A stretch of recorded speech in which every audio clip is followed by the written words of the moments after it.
بسم الله الرحمن الرحيم. ألف لام را تلك آيات الكتاب المبين إنا أنزلناه قرآنا عربيا لعلكم تعقلون إنا أنزلناه قرآنا عربيا لعلكم تعقلون نحن نقص عليك أحسن القصص بما أوحينا إليك هذا القرآن وإن كنت من قبله لمن الغافلين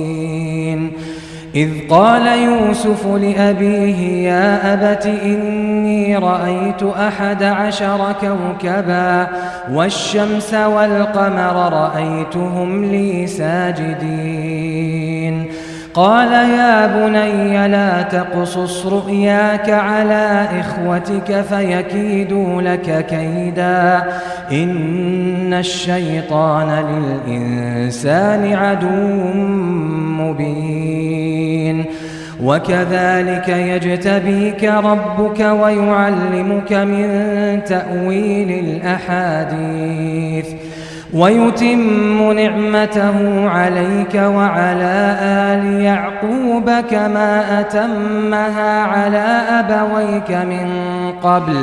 كما أتمها على أبويك من قبل إبراهيم وإسحاق إن ربك عليم حكيم لقد كان في يوسف وإخوته آيات للسائلين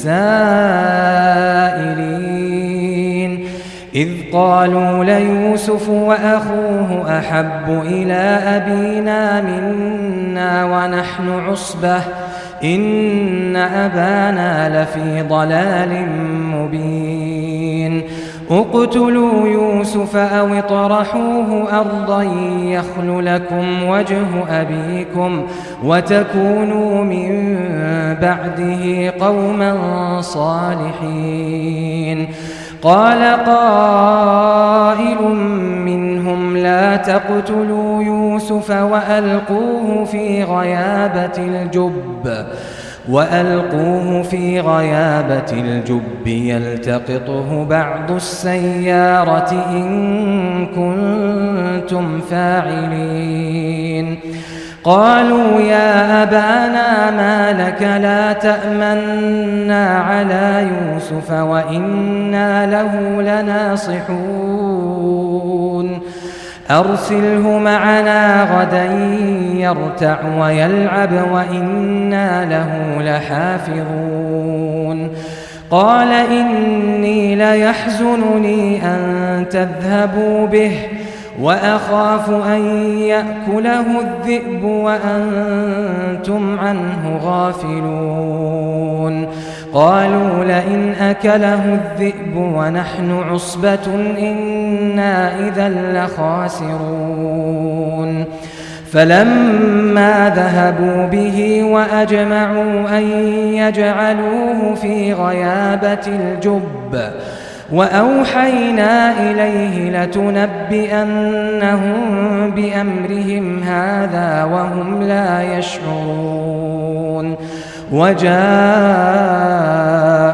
أباهم عشاء يبكون قالوا يا أبانا إنا ذهبنا نستبق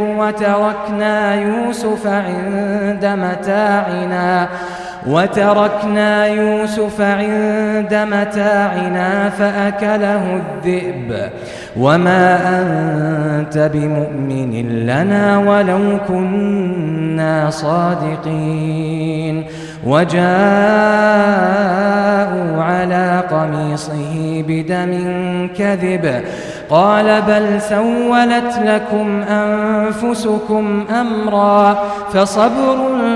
جميل والله المستعان على ما تصفون وجاءت سيارة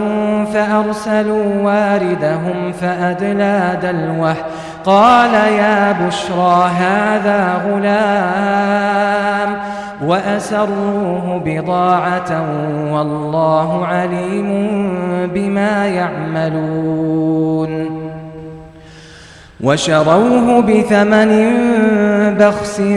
دراهم معدودة وكانوا فيه من الزاهدين وقال الذي اشتراه من مصر لامرأته أكرمي مثواه عسى أن ينفعنا أو نتخذه ولدا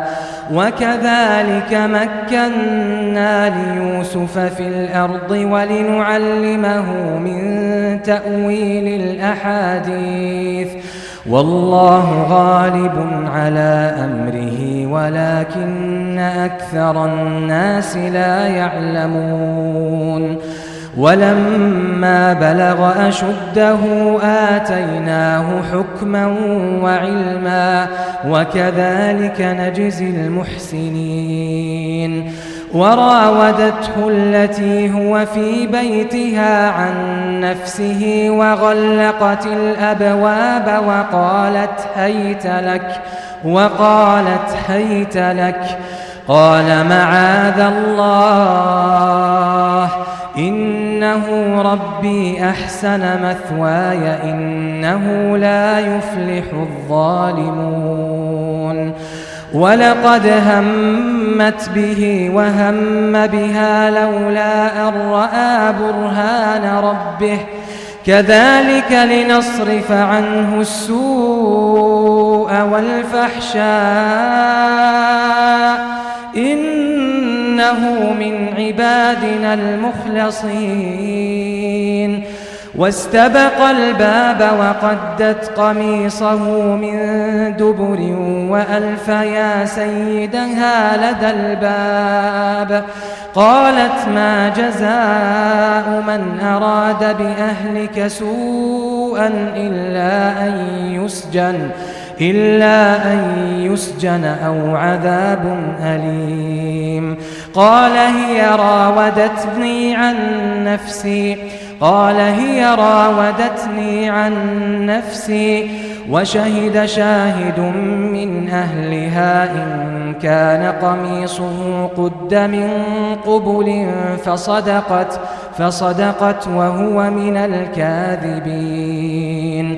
وإن كان قميصه قد من دبر فكذبت وهو من الصادقين فلما رأى قميصه قد من دبر قال إنه من كيدكن إن كيدكن عظيم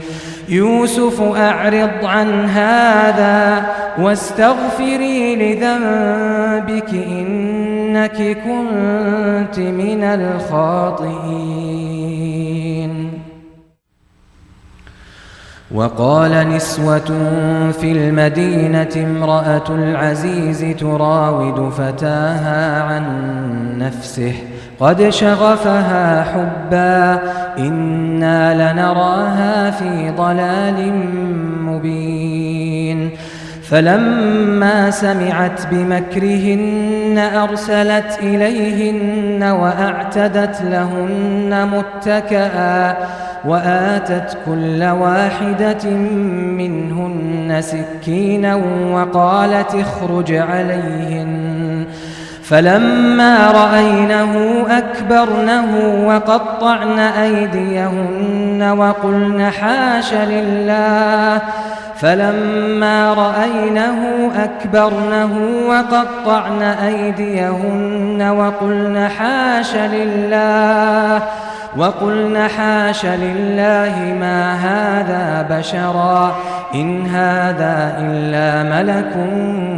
كريم قالت فذلكن الذي لمتنني فيه ولقد راودته عن نفسه فاستعصم ولئن لم يفعل ما آمره ليسجنن وليكون من الصاغرين قال رب السجن أحب إلي مما يدعونني إليه وإلا تصرف عني كيدهن أصب إليهن وأكن من الجاهلين فاستجاب له ربه فصرف عنه كيدهن إنه هو السميع العليم ثم بدا لهم من بعد ما رأوا الآيات ليسجننه حتى حين ودخل معه السجن فتيان قال أحدهما إني أراني أعصر خمرا وقال الآخر إني أراني أحمل فوق رأسي خبزا تأكل الطير منه نبئنا بتأويله إنا نراك من المحسنين قال لا يأتيكما طعام ترزقانه إلا نبأتكما بتأويله قبل أن يأتيكما ذلكما مما علمني ربي إني تركت ملة قوم لا يؤمنون بالله وهم بالآخرة هم كافرون واتبعت ملة آبائي إبراهيم وإسحاق ويعقوب ما كان لنا أن نشرك بالله من شيء ذلك من فضل الله علينا وعلى الناس ولكن أكثر الناس لا يشكرون يا صاحبي السجن أأرباب متفرقون خير أم الله الواحد القهار ما تعبدون من دونه إلا أسماء سميتموها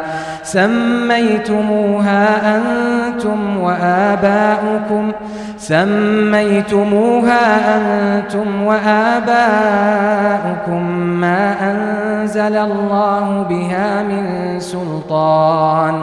إن الحكم إلا لله أمر ألا تعبدوا إلا إياه ذلك الدين القيم ولكن أكثر الناس لا يعلمون يا صاحبي السجن أما أحدكما فيسقي ربه خمرا وأما الآخر فيصلب فتأكل الطير من رأسه قضي الأمر الذي فيه تستفتيان وقال للذي ظن أنه ناج منهما اذكرني عند ربك فأنساه الشيطان ذكر ربه فلبث في السجن 7 سنين وقال الملك إني أرى 7 بقرات سمان يأكلهن 7 عجاف و7 سنبلات خضر وأخر يابسات يا أيها الملأ أفتوني في رؤياي إن كنتم للرؤيا تعبرون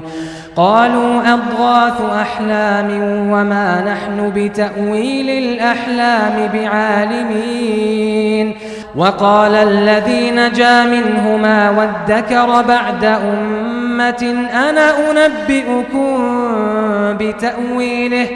أنا أنبئكم بتأويله فأرسلون يوسف أيها الصديق أفتنا في 7 بقرات سمان في 7 بقرات سمان يأكلهن 7 عجاف و7 سنبلات خضر وأخر يابسات لعلي أرجع إلى الناس لعلهم يعلمون قال تزرعون 7 سنين دأبا فما حصدتم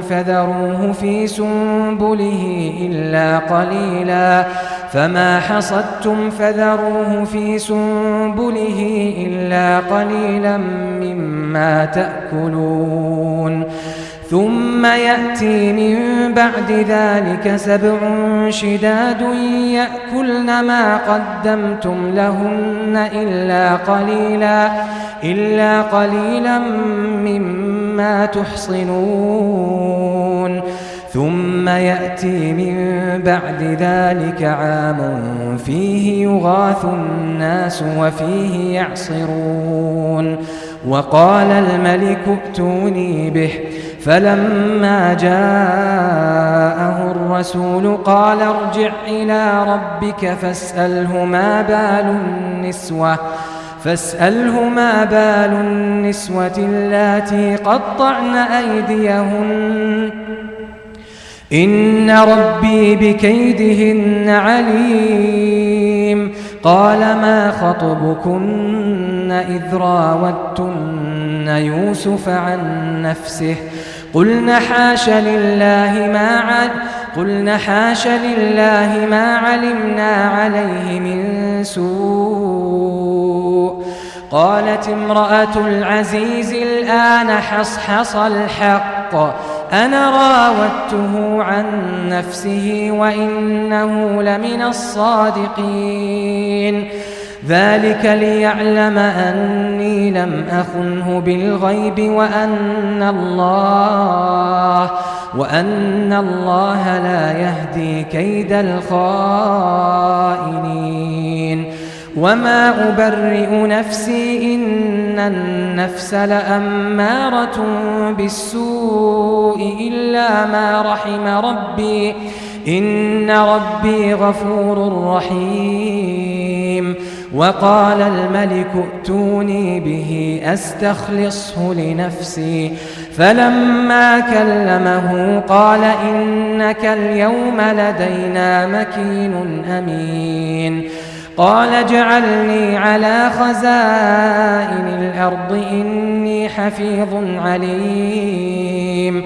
وكذلك مكنا ليوسف في الأرض يتبوأ منها حيث يشاء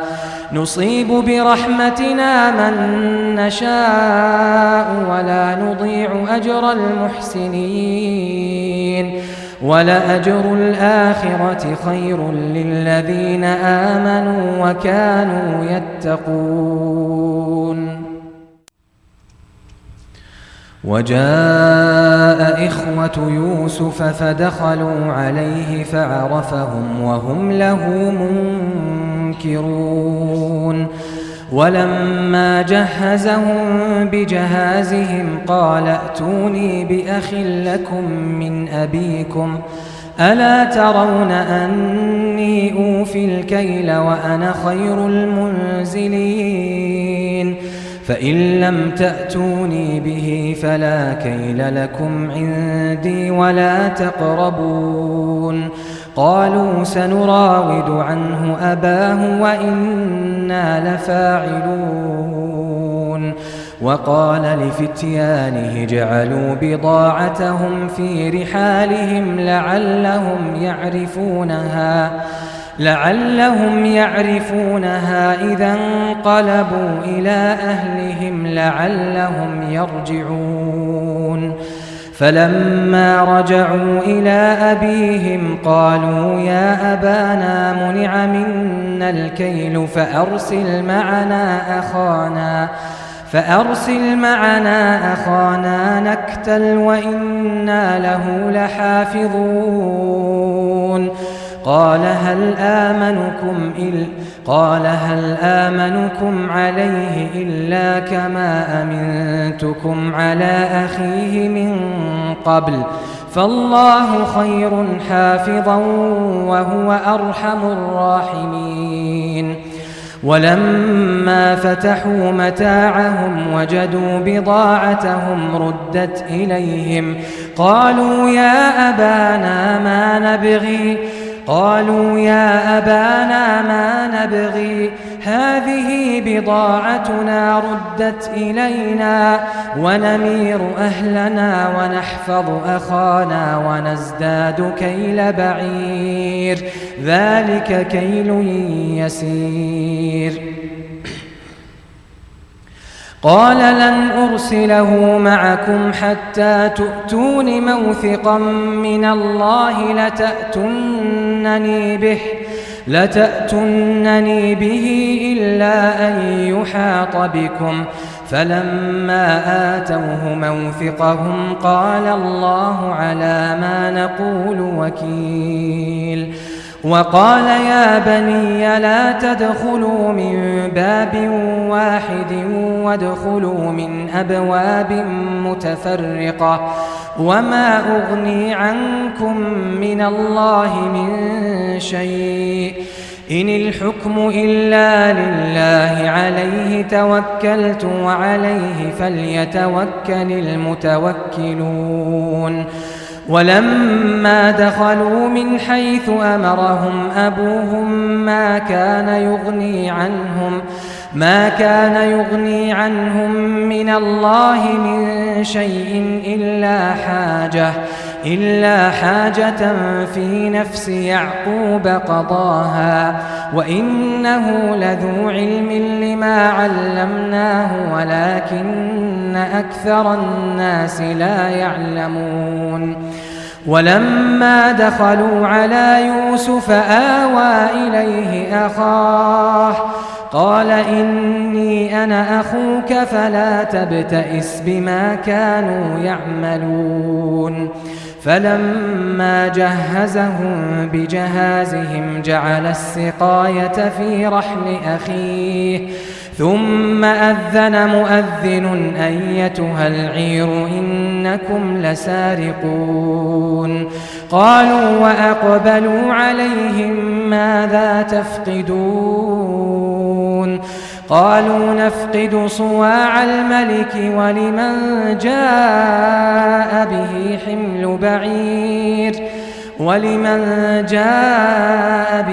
حمل بعير وأنا به زعيم. قالوا تالله لقد علمتم ما جئنا لنفسد في الأرض وما كنا سارقين. قالوا فما جزاؤه إن كنتم كاذبين؟ قالوا جزاؤه من وجد في رحله فهو جزاؤه كذلك نجزي الظالمين. فبدأ بأوعيتهم قبل وعاء أخيه ثم استخرجها من وعاء أخيه كذلك كدنا ليوسف ما كان ليأخذ أخاه في دين الملك إلا أن يشاء الله نرفع درجات من نشاء وفوق كل ذي علم عليم. قالوا إن يسرق فقد سرق أخ له من قبل فأسرها يوسف في نفسه ولم يبدها لهم قال أنتم شر مكانا والله أعلم بما تصفون. قالوا يا أيها العزيز إن له أبا شيخا كبيرا فخذ أحدنا مكانه إنا نراك من المحسنين. قال معاذ الله أن نأخذ إلا من وجدنا متاعنا عنده إنا إذا لظالمون. فلما استيئسوا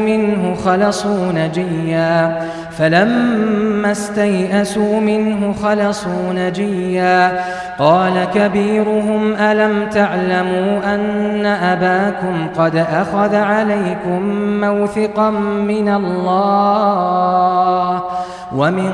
قبل ما فرطتم في يوسف فلن أبرح الأرض حتى يأذن لي أبي أو يحكم الله لي وهو خير الحاكمين ارجعوا إلى أبيكم فقولوا يا أبانا إن ابنك سرق وما شهدنا إلا بما علمنا وما كنا للغيب حافظين واسأل القرية التي كنا فيها والعير التي أقبلنا فيها وإنا لصادقون قال بل سولت لكم أنفسكم أمرا فصبر جميل عسى الله أن يأتيني بهم جميعا إنه هو العليم الحكيم وتولى عنهم وقال يا أسفا على يوسف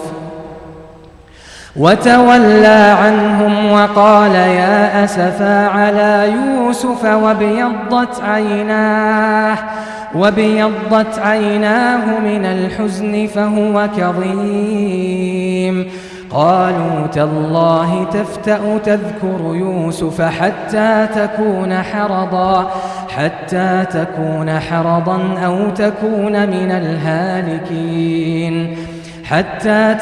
حرضا أو تكون من الهالكين قال إنما أشكو بثي وحزني إلى الله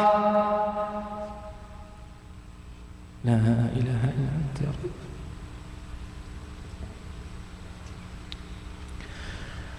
قال إنما أشكو بثي وحزني إلى الله وأعلم من الله ما لا تعلمون يا بني يذهبوا فتحسسوا من يوسف وأخيه ولا تيأسوا من روح الله إنه لا ييأس من روح الله إلا القوم الكافرون فلما دخلوا عليه قالوا يا أيها العزيز مسنا وأهلنا الضر وجئنا ببضاعة مزجاة فأوف لنا الكيل وتصدق علينا إن الله يجزي المتصدقين قال هل علمتم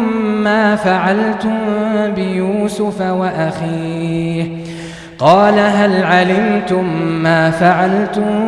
بيوسف وأخيه إذ أنتم جاهلون قالوا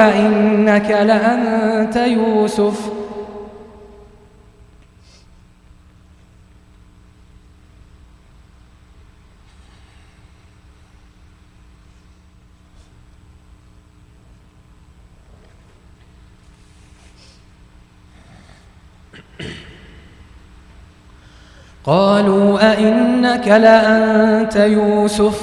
قال أنا يوسف وهذا أخي قد من الله علينا إنه من يتق ويصبر فإن الله لا يضيع أجر المحسنين قالوا تالله لقد آثرك الله علينا وإن كنا لخاطئين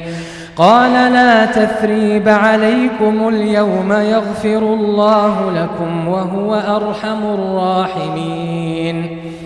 اذهبوا بقميصي هذا فألقوه على وجه أبي يأت بصيرا وأتوني بأهلكم أجمعين ولما فصلت العير قال أبوهم إني لأجد ريح يوسف قال أبوهم إني لأجد ريح يوسف لولا أن تفندون